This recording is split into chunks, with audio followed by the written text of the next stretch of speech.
Twelfth class की physics को complete कर रहे हैं फिलहाल हम, जिसमें चैप्टर नंबर फर्स्ट का थ्योरेटिकल पार्ट और साथ में न्यूमेरिकल भी अपने चल रहे हैं। दोनों की अलग अलग प्लेलिस्ट बनी हुई है। थ्योरेटिकल पार्ट की अलग से प्लेलिस्ट बनी हुई है, जबकि चैप्टर नंबर फर्स्ट के न्यूमेरिकल की अलग से प्लेलिस्ट बनी हुई है। न्यूमेरिकल की कड़ी में हमारे पास में 10 क्वेश्चन कंप्लीट हो चुके हैं, तो आज हम उसमें एक और न्यूमेरिकल ऐड करते हैं और क्वेश्चन नंबर 11 यानी चैप्टर नंबर फर्स्ट का क्वेश्चन नंबर 11 आज हम कंप्लीट करने वाले हैं, जो कि आपके अब तक के जितने टॉपिक हुए हैं उन्हीं में से किसी एक टॉपिक पर आधारित है। देखते हैं क्वेश्चन नंबर 1.11 को। तो सबसे पहले तो आप क्वेश्चन को सही ढंग से समझिए कि इसमें आपको पूछा क्या गया है और आपके पास वो सभी राशियां अवेलेबल हैं अथवा नहीं जो हमें ज्ञात करनी है, उसके लिए जरूरत है। नहीं है तो हम वहां पर उनसे रिलेटेड ही किसी पॉइंट से ज्ञात करेंगे, रखेंगे मान, हल करेंगे। देखते हैं क्वेश्चन नंबर 1.11। यहां पर हमें क्या दिया गया है कि ऊन से रगड़े जाने पर कोई पॉलीथीन का टुकड़ा 3 गुणा 10 की पावर -7 कूलाम के ऋणावेश से आवेशित पाया गया है। यानी ऊन को और पॉलीथीन को आपस में रगड़ा गया है और ऋणावेश आया है पॉलीथीन के टुकड़े पर और आवेश की मात्रा भी इतनी है। तो यहां पर तो कुछ ये समझ में आ रहा है कि पॉइंट जो है वो आवेश के क्वांटमीकरण से रिलेटेड है। जब दो वस्तुओं को रगड़ेंगे तो एक वस्तु से इलेक्ट्रॉन निकलेंगे और दूसरी वस्तु पर पहुंचेंगे। जितने इलेक्ट्रॉन निकलेंगे या जितने इलेक्ट्रॉन पहुंचेंगे उतने इलेक्ट्रॉनों के बराबर का आवेश उस वस्तु पर आ जाता है। एक में आवेश की हो जाती है कमी और दूसरे में आवेश की क्या हो जाती है, वृद्धि। जिस वस्तु पर इलेक्ट्रॉन पहुंच रहे हैं उस पर आएगा ऋणावेश और जिससे इलेक्ट्रॉन निकले हैं उस पर आएगा धनावेश। तो यहां पर यह तो पता चल गया कि पॉलीथीन पर जब नेगेटिव चार्ज है तो इसका मतलब ऊन से इलेक्ट्रॉन निकले हैं और पॉलीथीन के टुकड़े पर पहुंचे हैं, क्योंकि ऋणावेश किसके ऊपर है, पॉलीथीन पर। क्या पूछा गया है, स्थानांतरित, ब्रैकेट में दे रखा है, किस पदार्थ से किस पदार्थ में इलेक्ट्रॉनों की संख्या आकलित कीजिए।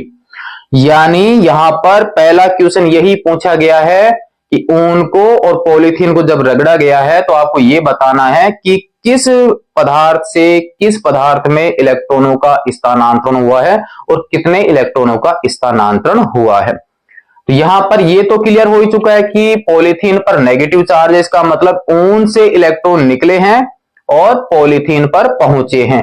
तो अब कितने पहुंचे हैं उनकी संख्या हमें यहां पर ज्ञात करनी है। तो आवेश के क्वांटमीकरण से हम जानते हैं किसी एक वस्तु पर कुल आवेश जो होता है वो इलेक्ट्रॉन के आवेश का पूर्ण गुणज होता है। सेकंड हमें क्या पूछा है, क्या ऊन से पॉलीथीन में संहति यानी द्रव्यमान का स्थानांतरण भी होता है। बिल्कुल, इलेक्ट्रॉन जो है वो एक कण है, द्रव्यमान बिल्कुल अत्यल्प है उसका 9.1 गुणा 10 की पावर -31 kg। इसलिए ऊन से द्रव्यमान का स्थानांतरण पॉलीथीन के टुकड़े पर भी हुआ है, लेकिन वो नगण्य मान का हम मान सकते हैं क्योंकि इलेक्ट्रॉन का द्रव्यमान बहुत कम होता है। तो सबसे पहले तो हम ज्ञात करेंगे स्थानांतरित होने वाले इलेक्ट्रॉनों की संख्या और जितने इलेक्ट्रॉन ट्रांसफर हुए हैं उतने इलेक्ट्रॉनों के बराबर का द्रव्यमान भी हम ज्ञात करेंगे। तो हल करते हैं अब हम यहां पर। तो हमें यहां पर जो दे रखा है वो एक तो दे रखा है पॉलीथीन पर आवेश की मात्रा। तो यहां पर कुल आवेश दे रखा है हमें Q बराबर 3 गुणा 10 की पावर -7 कूलाम। एक इलेक्ट्रॉन पर आवेश का मान 1.6 गुणा 10 की पावर -19 कूलाम और हमें यहां पर पूछा गया है स्थानांतरित होने वाले इलेक्ट्रॉनों की संख्या और साथ में सेकंड में यह पूछा है कि यहां पर द्रव्यमान का स्थानांतरण होगा या नहीं होगा। हम यहां पर स्थानांतरित द्रव्यमान को भी ज्ञात कर लेते हैं। तो मान लेते हैं कि स्थानांतरित होने वाले द्रव्य का मान है डेल्टा ME। ये दो हम ज्ञात करेंगे। तो नंबर ए हम ज्ञात करेंगे आवेश के क्वांटमीकरण से। तो आवेश के क्वांटमीकरण का हम टॉपिक जानते हैं, आवेश के क्वांटमीकरण से। उसके अनुसार ये है कि Q बराबर क्या होता है NE। आपको याद करना है N का मान, तो N बराबर हो गया Q बटा E। यहां पर नेगेटिव चार्ज इस पर है पॉलीथीन पर, तो ये तो क्लियर ही है कि यहां पर इलेक्ट्रॉनों का स्थानांतरण ऊन से पॉलीथीन की तरफ हुआ है। मान रख लीजिए, तो देखिए Q का मान हमें दे रखा है 3 गुणा 10 की पावर -7। E का मान हमारे पास में है 1.6 गुणा 10 की पावर -19। यहां पर इस पॉइंट को मैं हटा देता हूं, पॉइंट के हिसाब से यहां पर लग जाएगा 0, तो ये बन जाएगा 30 बटा 16 गुणा 10 की पावर -19 जाएगा ऊपर, तो वो हो जाएगा आपके प्लस का। प्लस वाले मान में से 7 को आप घटाओगे, तो 19 में से 7 जब घटाओगे तो बचेगा प्लस का 12। तो यहां पर हो गया 10 की पावर 12 इलेक्ट्रॉन। 30 में दे लीजिए आप 16 का भाग, तो n बराबर 16 का भाग जब आप 30 में दोगे तो 1 पॉइंट में आ जाएगा, बच जाएगा हमारे पास में 14। 0 लगाएंगे तो 140, और 16 को अगर 9 से गुणा करते हैं तो 144 आएगा। इसका मतलब ये 1.8 के समथिंग मान आएगा, और ये मान आ जाता है 1.875 गुणा 10 की पावर 12। इसको मैं लगभग मान लेता हूं 2 गुणा 10 की पावर 12 इलेक्ट्रॉन। इसका मतलब इसका आंसर ये हो गया कि ऊन से, अतः ऊन से लगभग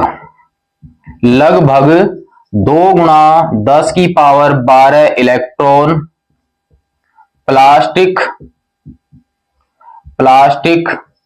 के टुकड़े पर स्थानांतरित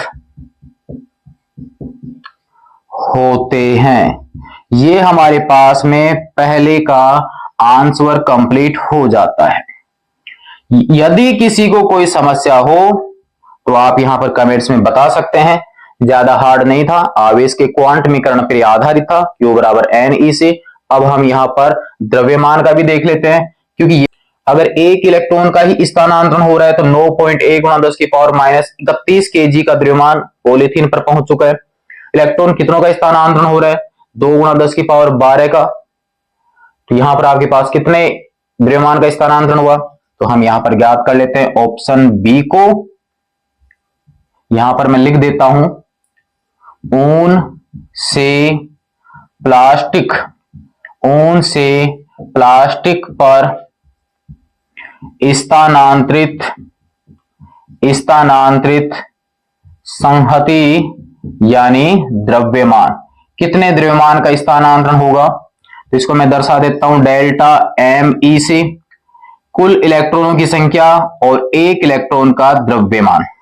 इसी से निकलेगा, एक इलेक्ट्रॉन निकल रहा है तो एक इलेक्ट्रॉन के बराबर का द्रव्यमान, 2 निकल रहे हैं तो 2 इलेक्ट्रॉनों के बराबर का द्रव्यमान, 3 निकल रहे हैं तो 3 के बराबर। हमने निकाल लिया n का मान। n का मान हमारे पास में है 1.875 गुणा 10 की पावर 12। यहां पर ME का मान होता है 9.1 गुणा 10 की पावर -31। हमें यहां पर क्या करना है कि 1.875 को 9.1 से कर लीजिए आप गुणा, और 10 की पावर 12 और 10 की पावर -31, तो 10 की पावर माइनस बच गया 19। इन दोनों को आप गुणा कर लीजिए।